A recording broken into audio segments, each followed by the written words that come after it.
বিয়ের একটা important part হলো বিয়ের বেনারসি।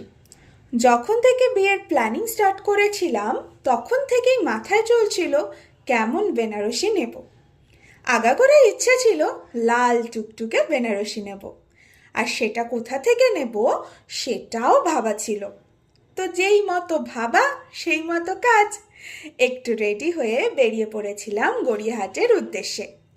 সেখানে গিয়ে বেশ কিছু বেনারসি দেখার পর আলটিমেটলি আমার পছন্দের সেই পিসটা পেয়েই গেলাম।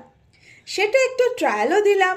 ওরা বেশ সুন্দর করে শাড়িটা আমাকে পরিয়ে দিয়েছিল। আমি তো পুরো অবাক, একটা ছেলে কিভাবে এত সুন্দর শাড়ি পরাতে পারে। তো যাই হোক, একটু শাড়ি ট্রায়াল দিয়ে ঢং ঢং করে নিলাম।